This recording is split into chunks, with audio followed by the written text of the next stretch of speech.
Operation Svastorka.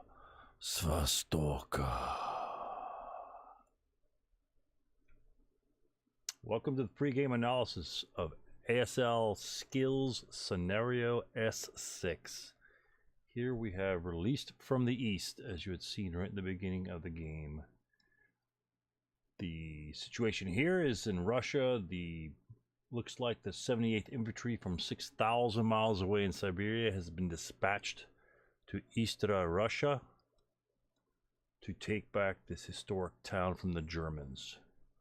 So they are an elite force, as you can see here. Tons of squads, 14 squads.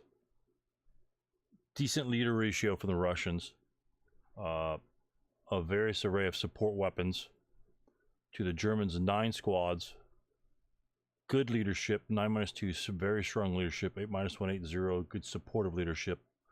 Medium and a couple, and 3 lights. 3 lights is very important because they have a good range. As you see on the counter, 8 range is very strong in this scenario.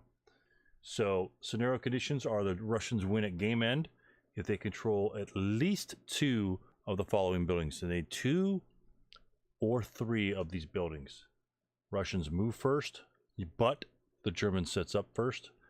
And as you could look at the scenario card here, we have Russian turn 1, and then they come off board as the scenario card dictates. Oh, let me move these back a little bit. Okay, they explode. So they enter turn 1 and perhaps turn 3 along the north edge. See scenario special rule 2. So we'll get to that in a second. So anyway, on this particular scenario card, if you look at the card, it has a red triangle on the last turn, which means the Germans do not get a second turn. Well, for all intents and purposes, they don't. I guess the Germans could counterattack and retake a building. But for this game, the Russians will have 1, 2, 3, 4, 5, 6.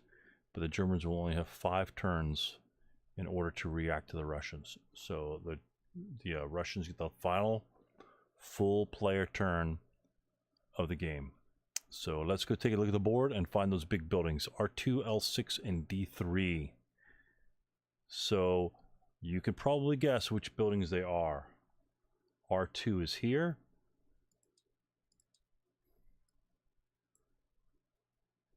L6 is here. And D3 is over here. So they're 3 large complexes. Probably going to be difficult to get units out of them without close combat. And so the Russians have to take 2 or 3 of those buildings. Now control is the person to have the multi-man counter in the building all by his lonesome.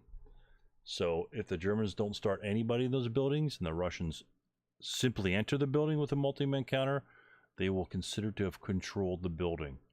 If there's a German unit in that building and then the Russians come after the German unit is in the building but yet remains, then they do not control the building and the Germans still maintains control regardless of how many Russian units are in the building. That multi-man counter has to be either non-good order or simply removed, destroyed, or otherwise not in the building for the Russians to automatically gain control. So that's what we're looking at here. I will find the specific definition of control in just a moment. But let's go over the Russian entry, because the Russian entry and the scenario special rules, which we'll go over, dictate a lot of exactly what's going to happen in the game. I'm going to leave those circles on the map just so we can keep focused. So, special rules. First scenario we were looking over had no special rules.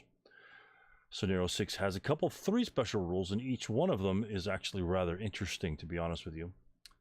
Number 1 is, due to the winter camouflage, Russian infantry units may assault move in open ground hexes without the first fire movement penalty applying. So, if they wish to enter the board, primarily, let's say like right here, if they were to assault move into M10, which is open ground, normally they would avoid the non-assault movement penalty, but get fired upon with a movement in the open since it's open ground. But scenario special rule 1 says they may assault move in the open. Let's say he's here, and then he goes assault move. You announce assault move in the open ground. You do not get the first fire move in the open. So an assault move in open ground, for all intents and purposes, and remember, assault move is only a move of 1 hex or 1 location. In this particular instance, in ASL skills, it's a move of pretty much 1 hex. So if he were to be fired upon, the terrain effect modifier for this specific hex, assault moving Russians, will be 0, which is really good. Normally it would be only -1 for the first fire move in the open, but that is essentially negated by the Russians' winter camouflage. So you'll have to keep that in mind. That will allow the Russians to either enter the board with a greater ability to remain alive, or perhaps like cross a roadway, a busy roadway. Maybe they want to assault move here. Maybe they're in this building, they want to assault move here and then advance phase over here. That way they don't get shot at with a -1 modifier. So it will allow the Russians to essentially cross the street as well. So a very good special rule, very strong special rule. Number 2, the Russian players may keep up to 5 multi-man counter. That's the stack that I had over here that exploded. 1 single man counter and 2 support weapons in tactical reserve. These reserve units must enter on turn 3, but may do so on the north and or east edges of the map. Well, the initial Russian units come on this top level right up here. This entire top portion of the map is where the Russians may enter on the first turn of the game. On the third turn of the game, as denoted by the star, the Russian units may enter the north and let me see, and or the east, or just the east? And or the east. So they may enter a combination of both. So my opponents happen to pull 5 units off the board with a leader and a couple of support weapons before my setup was known here. So because I have to set up first as the Germans, and then he gets to determine what he wants to do. So they may come on here and or here on turn 3. So depending on how I move, he may either come on a full force in one location, or he may just split them up. We never know. So, and this is where knowing your opponent helps a lot in determining what his tricky strategies might be. But let's go over what my strategy is. I have never played this opponent. It's Pete Hartman. So never played him, and don't know anything about his strategies. So I pretty much want to try and keep the Russians as far away from the buildings as much as possible. So my initial setup here is way deep in the building. You say, Stu, why don't you just set up in the locations here, so when the Russians come along, you're already in the stone building, you don't have to worry about nothing, and the Russians come on, you shoot them. You know, that's fine and dandy. It's not a bad idea. You know, just stick hard in the locations, put all these guys, put 4 squads in here, and you're ready to go. You're ready to rock and roll. Put these guys over here, you're ready to rock and roll. That is an option. I would love to see that type of setup done, just exactly to see how effective that might be. I don't know. I've only played this scenario, I believe, twice. I played it as the Russians and lost by a long story. And then this is the second playing, and I always like to switch sides when I happen to play the same scenario. Unless the scenario is like super tight, or I screwed something up really badly, and I'll just replay the scenario as the same side I had played previously. So, not playing the Germans in this scenario before, obviously I knew where my opponent set up before as the Russians in my other game. But let's go over my setup. Here we have nobody defending over here on this end, obviously, because if you defend over here, remember, Germans have 5 turns. 5 turns of actions. So I put a really pretty decent force over here. That's about 1/4 of my units. So we have 2 4.68s at LMG and an 8-0. The 8-0 is pretty much only good for mobility and stopping units from cowering. In this instance, the 8-0 is primarily going to be a movement option. And you say, Stu, why is that? Why do you stack him with him all the time? So the reason why he's a movement option is because when the Russians come on, and they will come on, my opponent's, he could have 14 squads come on the first turn of the game if he wanted to. 14 units. That's a lot of guys. So if you come back over here, and if you jam in 14 guys off board here, say 3, 6, 9, 12, 13, 14, this guy is going to be overwhelmed like crazy. So what he'll be doing is he'll be taking little pot shots. 6 firepower, if he's given a juicy target, is probably going to be a rare instance. If he's going to get like a -1 out in the open, if he's moving fast for -2, I'm definitely taking a 6 -2 on that instance. But as you see as the game progresses, residual firepower is the Germans' friend. The Russians need to move, and they need to move fast, and we'll go over that in just a second. But my initial setup is to, as you can see, his proximity to this building here. Pretty much any Russians that come on here, you know, their direction is going to be this way. Let me get my handy dandy pens. So their direction, how thick is this going to be? Their direction is going to be sort of like that approach.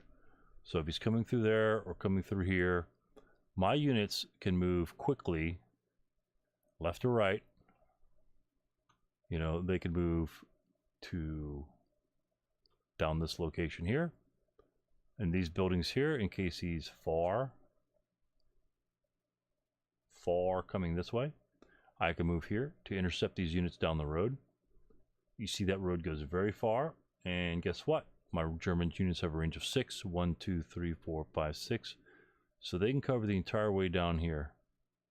So he's one movement phase away from covering that entire road. The Russians are at least 2 movement phases to getting to that road. So easily adaptable strategy is just to move and defend. If he goes, if the Germans come on, I'm sorry, the Russians come on this way, thick right down the middle in the road, lots of open ground, but he's going straight for that unit. He's only 2 hexes away from stone buildings, and once he enters the stone buildings, he's got a very good defense. So if he goes that way, these German units also can move to this location, or let me erase all this garbage,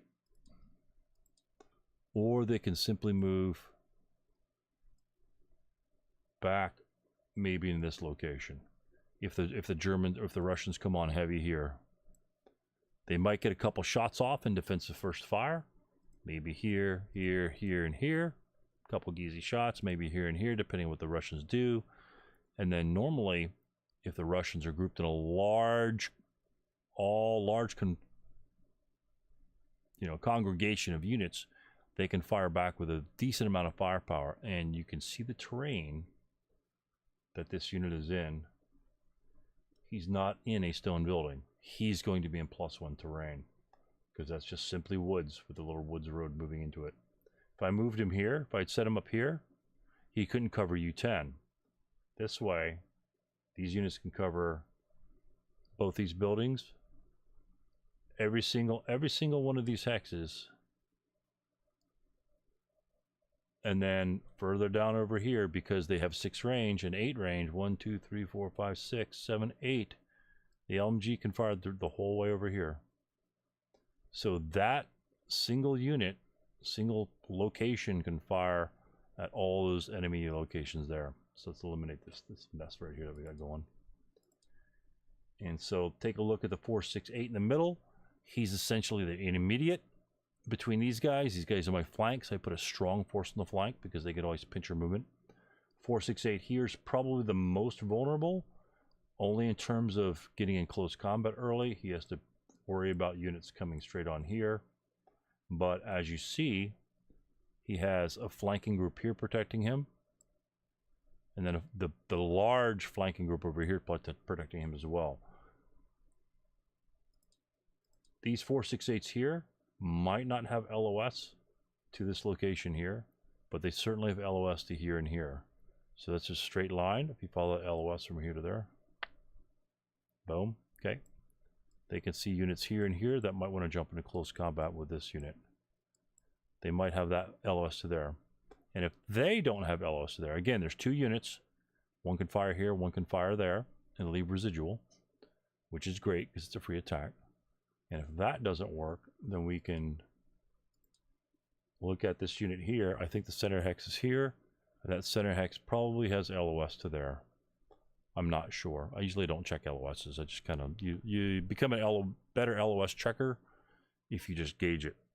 So I usually just gauge it. No, excuse me. Now you say, Stu, okay, you got your left flank covered. You have 4 units defending the center of the building. Why doesn't the Russian come crushing through you in the center of the building, in the center of the map? Well, that's why I've got this guy, Mr. 9-2, with 4 squads and a medium machine gun. And we haven't covered special rule 3, but it really doesn't matter too much in this instance. So he's got lots of firepower. There's 4, 8, essentially 12, 16, 20 firepower that can blast a huge, gigantic Russian stack anywhere in this immediate vicinity. Not really long range. We're not going to blast anything with 20 in long range in one shot, because the Russians are probably going to be coming on split left and right. But because this building is so close, and this building can either hop, skip, and jump over there, or simply go over one open ground to make it to the other building, this is a hot spot. And that's why I got the LMGs and the medium in this immediate vicinity. So if they need to come counterattack or drop back into the one building that they're attacking heavily, they can do that. And again, and that's why I put the 8-0 on the outside. The -1 modifier might be good over in this area because it's all woods, but if the Russians come on hard and heavy, the -1 I'm going to use essentially to cover this area in the first turn. And he could probably see that area as well. So this unit, this unit, this unit, and this unit can see this entire side of the board. So that is a lot of firepower. You're talking 1, 4, 4, 4, 4, 4, 3, 3. So there's 1, 2, 3, 4, 5, 6, 7 different shots I can take. And if he assault moves, there'll be like 4 even, 2 even, things like that. But if he assault moves, he's only going to move 1 hex and then move and then advance phase like that. So assault move, the thing I have to worry about is probably like an assault move here and then advance phase there. But again, if he assault moves there, that's going to be a point blank shot. That'll be 12 -1. That's going to be a hard, hard to swallow, to be honest with you. 12 -1 is pretty hard to swallow. And also, one thing to note is the Russians still need a rally point when they come on. So if he were to bring units over here, it would be extremely unlikely that he would enter units on this side, because if they break, there's nowhere for them to route. They would just be stuck back here in the corner, and hopefully, you know, a DM +4, looking for leaders to rally them, and they're just in open ground, and then you've got a -2 and a -1 here that's just going to rip them to shreds, just to shreds. So I really don't anticipate him coming over here, but this is a strong deterrent for him doing that. Now there are rally points in here, and this is a viable option for the Russians to come on through here. Decent rally points, because anything that breaks will route back here, but there'll still be enough units to put pressure on everybody else. So those are good rally points. Gives obviously the +1 rally bonus when in rally phase. So that's a good thing to have. Definitely a good thing to have. Now you look compared to the squad over here. You've got 2 squads here, 1 squad here, 2 here, 2 here. But this is a special case because that's my big boy. Then we got 1 here and 1 here. So if you notice the difference, you know, look how I set this up. We've got 1 squad here, but how far is he away from the edge? Essentially 2 hexes.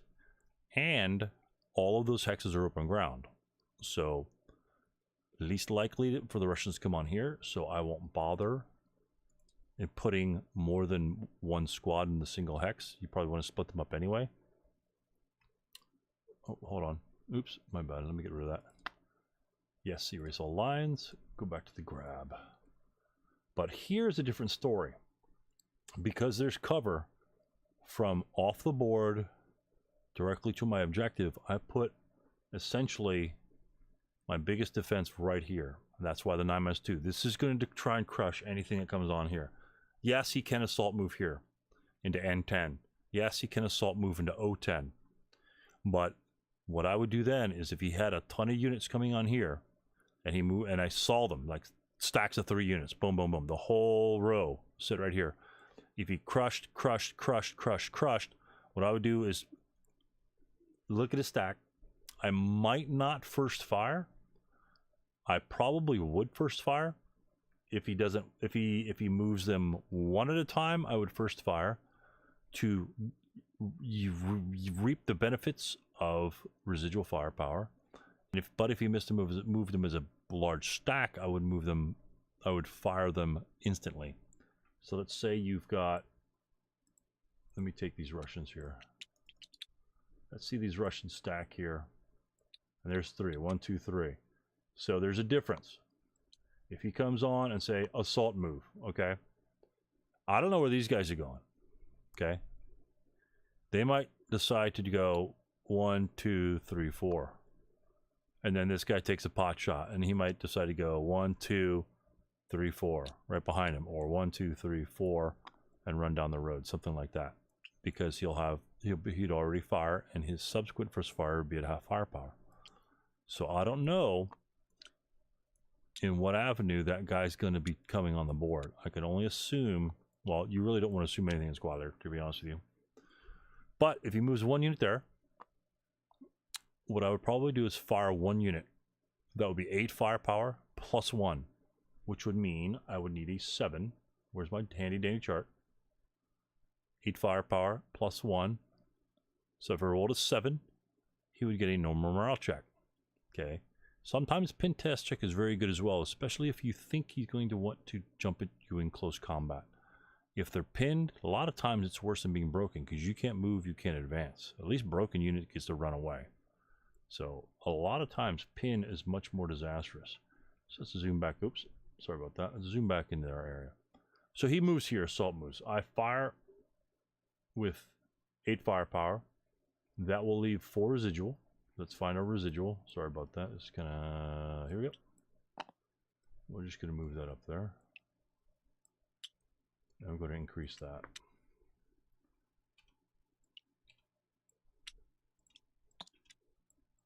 Right there, 4 residual.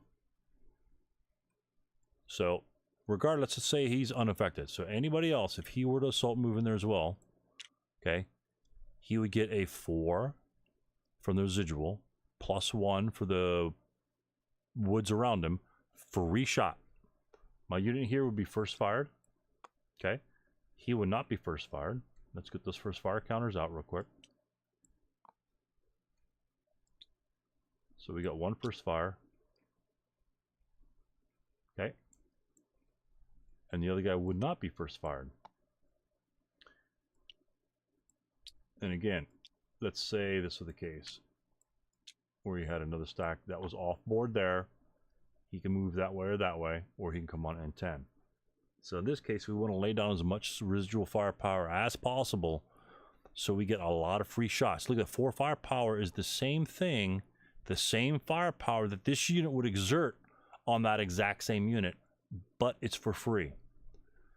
So if he were to fire on that, he would fire 4 firepower plus 1, but he would leave a 2 residual firepower from this unit. So it's much less effective, as the residual fire is based on the total firepower.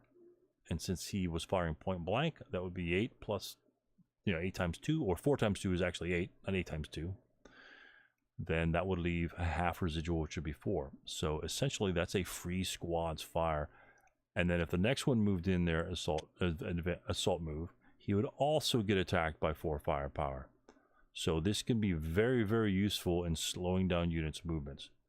And then by the same token, let's say this unit, let's say these guys move all at once into this 1 hex right here, assault move right there. At that point, I might consider firing both of these units. This will be 8, and then he could subsequent first fire to add 4 more firepower.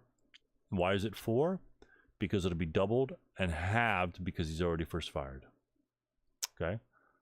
Well, essentially, all you really have to think about, you don't have to do the multiplying, just say he's normal firepower if he's got a subsequent first fire or final projectile fire adjacent. So this will be 8 because he hasn't fired yet, and this will be 4, and that'll be 12.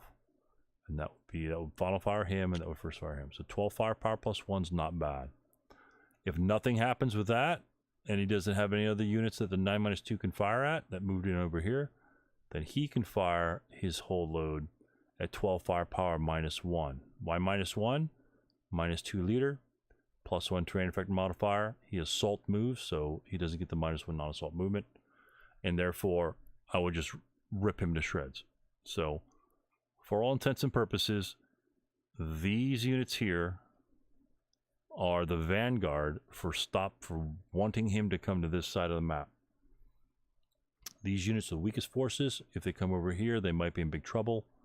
But as you see, if he comes this way, any Russian units coming this way will take quite a long time to get to this building over here. So if indeed that's what his choice is, to come through here, these might be his primary choices. But if he leaves a reserve and my opponent happened to leave a reserve off board, when my opponent sets up, and you'll see that in just a few moments, then I will have to make concessions in terms of how I need to be able to react to his locations or not react to them, as the case may be. So let me find out where he's got coming on. Let me move these guys off here.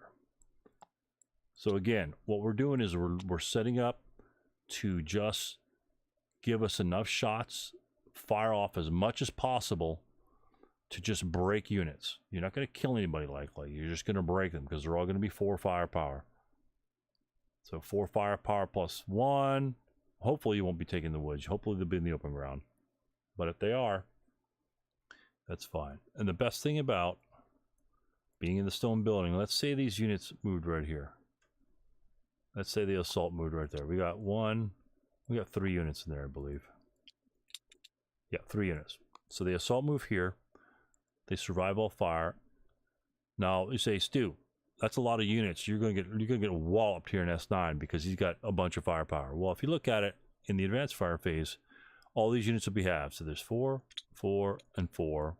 12 firepower, halved to 6, and then I'm in a stone building.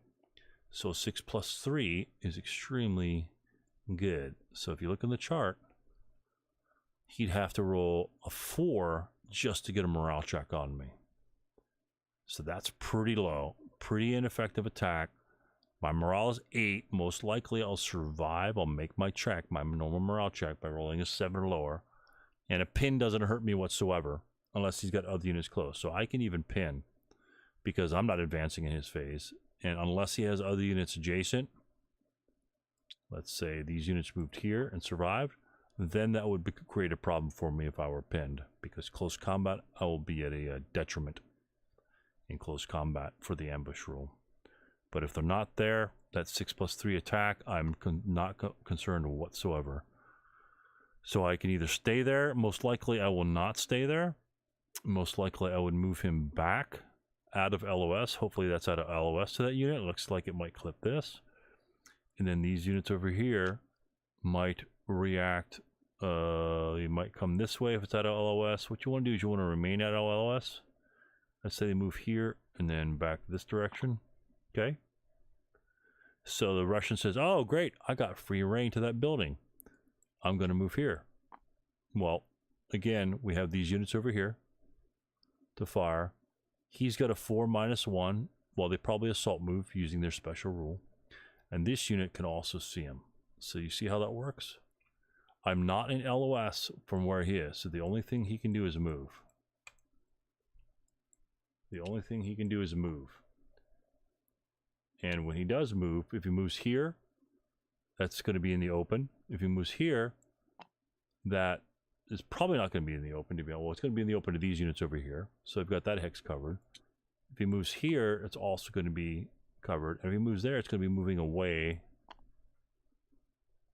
1 hex away from his victory condition. So he'd have to move this direction and try and come through me, which hopefully I can slow him down. So, but if he makes an aggressive move, I can either just keep moving back, and hopefully catch him on some crossfire and see what happens with that.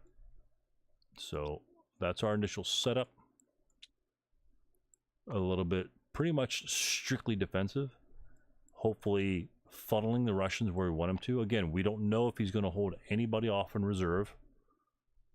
And what he holds off in reserve will can dictate, and you'll see what I try and determine, can dictate exactly where he's going to go based on the support weapons, primarily the support weapons that he has. The number of units is probably going to be maximized if the Russians ever do come from off board on turn 3. Primarily they'll use 5, simply just because this would be a very strong force, and the Germans will have to take that into account when defending or leaving a unit or area in defense. So that's what we're looking at that. But right now I'll go get my opponent set up, and then we'll proceed through the game turns. Thanks for watching. If you like this particular video, please like it. If you like it that much, subscribe, tell your friends, whatever. I'll try to get some more of these videos out. I'll be piecemealing all the scenarios, and hopefully my opponents will also include their perspective based on my defensive setup and based on what their objectives are during the game. So thank you for watching. Like the video, leave comments down below. Any comments you have whatsoever. There are no dumb questions. If I got anything wrong, which I'm sure I did, let me know. By no means is this the perfect setup. It's just my particular setup in this instance, and you can only leave what you could only set up based on what your opponent might do. If you don't set up strong enough in the center, he's just gonna bully through the center. So that's my primary. Obviously, I've put my strongest units and the best supporting units within very close proximity here.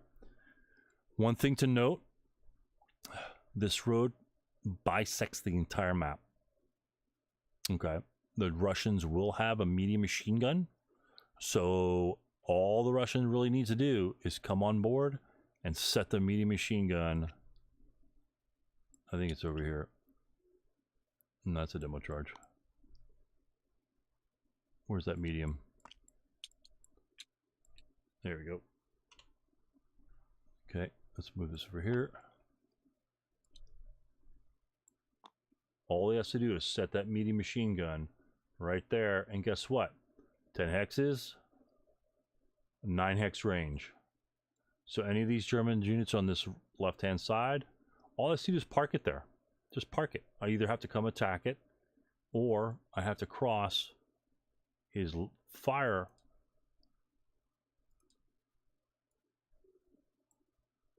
area with a free shot. He just needs one squad there, and essentially, again, with rate of fire 2, that's not a bad thing. Rate of fire 2 on the weapon, very decent weapon, very heavy, very slow to move around, so he's probably not going to move around in buildings all day long, simply because it's too slow. It would drag him down. It's like moving a mortar. So that's a very good spot just to leave the medium. Just throw it there and cut the board in half. Or you can move it off to the left-hand side in case, down here, in case the Germans need to come and defend this area. Then he would have, of course, that free shot.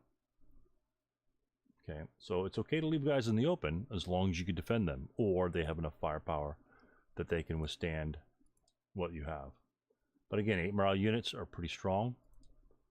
That doesn't mean they don't ever break, but that's one thing you have to look about in this section. So these units over here on this left-hand side, I'm pretty much 100% committing them to this building's defense. 100%.